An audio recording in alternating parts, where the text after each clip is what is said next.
Hey there, welcome to another Photoshop tutorial from Tutcast.com. Now in this tutorial we're going to be taking a look at one of the small revisions that Adobe has included with their recent release of Photoshop CS4. Now yes, Adobe has included a few new really cool features with Photoshop CS4, which I have covered and will be covering in the coming weeks, but they've also taken some of the older tools and older functions that we've come to use and love and upgraded them a little bit. They've added some minor tweaks to make our life that much easier.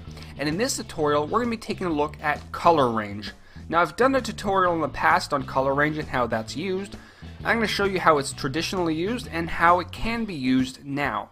So we're going to go up to Select and then Color Range, and here's our Color Range dialog box. Now what Color Range does is it selects similar colors to the ones that we sampled. So if we want to select the skin tones of the boy's face on the left, what we would do, we would click to make our initial sample, and you notice the white area is the area that will be selected. Now if we want to select more colors, we will hold down Shift and simply drag our mouse, which will start selecting the similar colors that we're dragging on top of. But there's a problem. It's also selecting the skin tones in the woman's face on the right, which is fine because we're telling it to select colors of that similar color that we're selecting. But what if we only wanted to select the skin tones of the boy's face?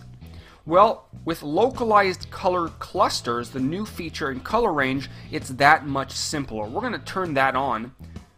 And then down here we have a new slider which is called range. And we're going to turn the range down. And you'll notice it's going to start to isolate the boy's face and only select his colors.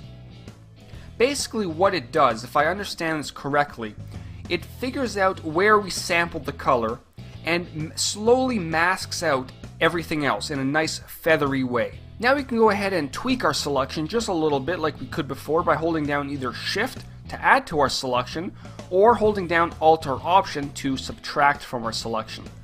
So we're going to go ahead and very quickly select all the similar colors like this, and we can go ahead and adjust our fuzziness like we could before.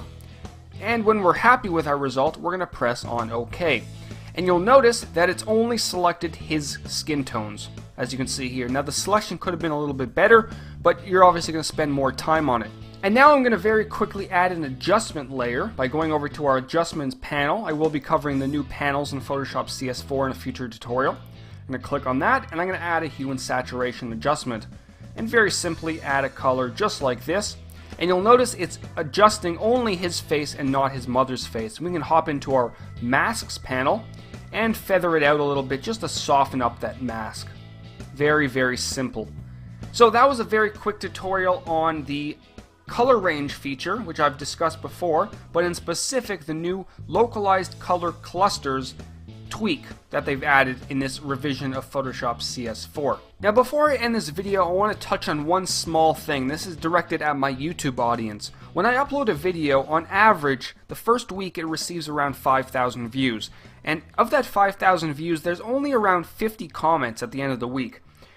Now, if you can, please, if you have a YouTube account, please leave a comment, please leave a rating. It really does help. Just show your support for my videos. Just say thank you or give some constructive criticism. Everything helps. If you hate the video, say you hate it. Say why you hate it. If you like the video, tell me why you like it. Tell me it was great, or just say thank you. That's it. Leave a comment, leave a rating. It really does help. That's all I want to say. Head over to Tutcast.com, check out the videos there, much higher quality. Subscribe to our RSS feed, and until next time, this is Howard from Tutcast.com. Take care.